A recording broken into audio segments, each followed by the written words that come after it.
আজকে রামমোহনদুই গ্রাম পঞ্চায়েতে একটি গ্রাম সভা ডাকা হয়।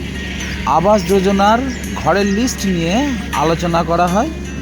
যাদের মাটির বাড়ি আছে অথচ লিস্টে নাম নেই, তাদের অভিযোগ গ্রহণ করেন উপস্থিত প্রশাসনিক দপ্তর। তাদেরকে আশ্বাস দেওয়া হয় যে পূর্ববর্তী সময়ে তারা যেন ঘর পায়। আমরা এক বিশেষ সভা সকলে উপস্থিত হয়েছি, কারণ আমাদের উন্নয়ন আমরা এগিয়ে নিয়ে যাব এই অঙ্গীকার করেছি। আপনারা সকলে জানেন, খাদ্য, বস্ত্র, বাসস্থান বেঁচে থাকতে গেলে এই তিনটি খুবই প্রয়োজন। আমাদের মানবিক সরকার তাই বাসস্থানকে গুরুত্ব দিয়েছে। যাদের মাটির বাড়ি আছে কিংবা যারা আর্থিক দিক থেকে খুবই গরিব, যাদের নিজেদের বাড়ি করার কোনো ক্ষমতা নেই, তাদের বাড়ি দেওয়ার জন্য এই প্রয়োগ। আপনারা জানেন এর জন্য একটা টার্গেট তালিকা আমাদের দিয়েছিল। সেই টার্গেট তালিকা থেকে বিভিন্ন স্তরের কর্মচারীরা তদন্ত করে 4 ধরনের তালিকা করেছিলেন। এই দায়িত্ব আপনাদের যতটা পারি আমরা চেষ্টা করব। আমরা যে এই আজকে আয়োজন হয়েছে, মাননীয় মুখ্যমন্ত্রী মমতা ব্যানার্জি সরকার, তৃণমূল পরিচালিত সরকার আপনাদের এই রক্ষণাবেক্ষণের দায়িত্ব নিয়েছে এবং আপনাদের কথা ভাবেন যিনি, এমন একটা মুখ্যমন্ত্রী আমরা পেয়েছি। সরকারের কাজ করছি সৈনিক হিসেবে এবং আপনাদের কথা ভাবেন যিনি, সবসময় ভাবে সেই মানবিক সরকার যে আবার যে তার জন্য আয়োজন অবজার হিসেবে আমাদেরকে পাঠিয়েছেন সৌরভ বাবুকে, আরো সাহেব আমাদের গোলাপে ওনার এই যে সব নামের লিস্ট আমাদের 642টা আমাদের নামের লিস্ট এসেছে রামমোহনপুর অঞ্চলে। এটা আমরা সম্ভাব্য মানে আমরা আওতার মধ্যে দেখতে পেরেছি, আর সম্ভবযোগ্য মানে 133 আমাদের ওটা হতে পারে, এরকম আমাদের একটা যোগ্যর মধ্যে এসেছে এবং সবাই মিলে আলোচনা বিষয় সেটা আমরা দেখা যাবে। এবং এই লিস্টটা আমাদের 2018 থেকে 19 অর্থবর্ষের একটি সমীক্ষা হয়েছিল, যেগুলো মাটির বাড়ি ছিল সেই সমীক্ষার মধ্যে একটি লিস্ট ছিল এবং এই লিস্টের মাধ্যমে আমাদের কিছু উঠে এসেছিল এবং প্রত্যেকটা আমাদের অফিসার আন্তরিকভাবে কাজে দক্ষ রেখে এই লিস্টটা তৈরি হয়েছে। এই লিস্টের মধ্যে কেউ যদি আমাদের মাটির বাড়ি অনেকটি এখনো বাদ হয়ে গেছে সেটা আমরা দেখবো, বিবেচনা হিসেবে আমরা সেটা আলোচনা থেকে সেটা দেখবো এবং আমাদের একটা সেকেন্ড লিস্ট আসবে। আজকের এই সভায় উপস্থিত আছেন এবং সমস্ত আদিবাসী পঞ্চায়েতের সদস্যরা উপস্থিত, জনগণ আপনারা আছেন। রামমোহনপুর গ্রাম পঞ্চায়েতের পক্ষ থেকে আন্তরিক শুভেচ্ছা, অভিনন্দন সবাইকে এবং প্রণাম, বড়দের প্রণাম, ছোটদের ভালোবাসা জানি এবং আমার মায়েরা আপনারা যারা আছে অনেক অনেক ধন্যবাদ রামমোহনপুর অঞ্চলের পক্ষ থেকে। গ্রাম পঞ্চায়েতের কিছু স্থিতিশীল লক্ষ্য নিয়ে কাজ করছে, তার জন্য বাস গৃহ বা বাংলার ঘর একটি বিশেষ লক্ষ্য। প্রত্যেকে একটা বাড়ি থাকুক, আমি আপনারা সকলে চাই বা চান।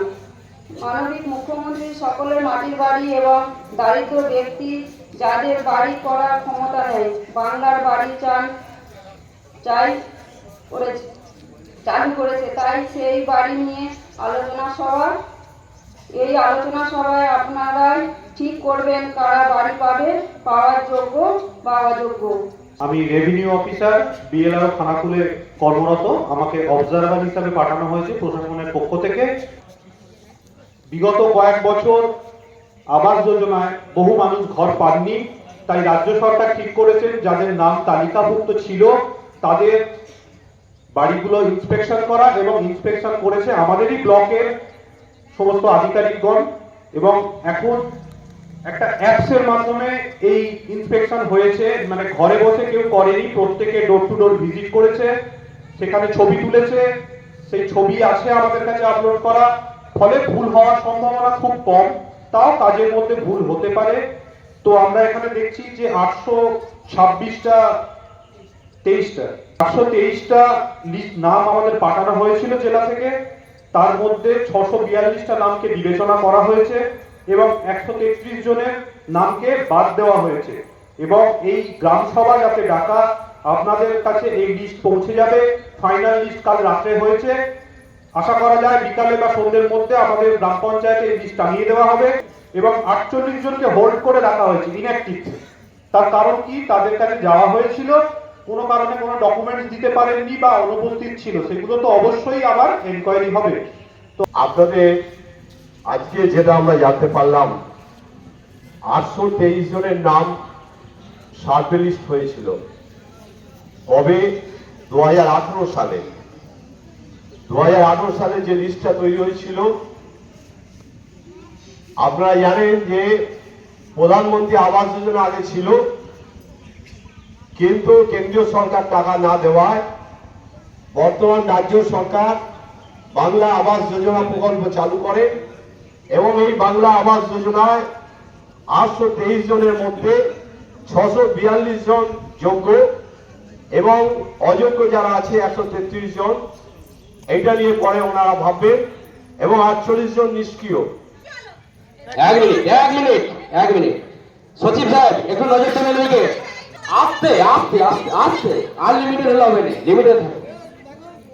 যার নামটা আবাস প্লাস থেকে বাদ গেছে 100% পাওয়ার উপযুক্ত ভোক্তা। আবাস প্লাসের নাম ছিল, কিভাবে তার নামটা গেল কেটে আমি বুঝতে পারছি না। ওনার নাম হাসিবুল আলী, বাবার নাম নিয়ামত। জানি কিছু মানুষের ঘর পায়নি, আমরা দুঃখিত, সেগুলো আমরা করব, চেষ্টা করব, কিন্তু আপনাদের সহযোগিতা দরকার। চেঁচামেচি করলে হবে না, কিন্তু কায়দায় অফিসাররাই করবে, কায়দা অফিসাররা করবে, আপনাদের নির্বাচিত সদস্যের মাধ্যমে উঠে আসবে। পারবেন না, চেঁচামেচি করে কাজ হবে না। আপনাদের জন্য আমরা এসেছি, কিন্তু কায়দা আমাদের অফিসার দিয়ে করতে হবে। কিন্তু এইভাবে চেঁচামেচি করে কারো দোষারোপ দিয়ে কিন্তু কাজ হবে না। প্রত্যেকটা অফিসার আপনারা গ্রাউন্ড লেভেলে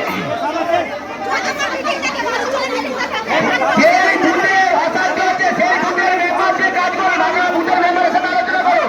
কার পাকার বাড়ি আছে, মাথার বাড়ি, মাটির বাড়ি আছে, সেই মেম্বার জানে।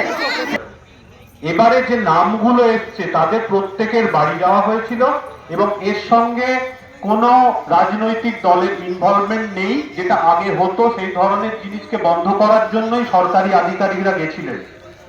আর যে কোনো বাদ গেছে মাটির বাড়ি আমরা কালকে অ্যানাউন্স করে দেবো, মেম্বারদের সাথে যোগাযোগ করে নেবেন, আপনারা জমা দেবেন ছবি সহ। আমরা সেকেন্ড লিস্ট সেটা পাঠাবো, আমরা ব্লক লেভেল, জেলা লেভেল, তারপরে উপর লেভেল যাবে। কিন্তু আপনাদের চিন্তার কোনো কারণ নাই, এইটাই জানাবার জন্য আপনাদের কাছে আমাদেরকে আমন্ত্রণ করে আপনারা এই গ্রাম সভা আয়োজন করেছি। তাই গ্রাম সভায় রামমন্ডল অঞ্চলের পক্ষ থেকে মায়েদের, বোনেদের, জ্যাঠা কাকাদের, সমস্ত রামমন্ডল পরিবার যেমন সুস্থ থাকুক এই কামনা করি। আপনারা সবসময় ভালো থাকবেন, সেই এইটাই কামনা করি।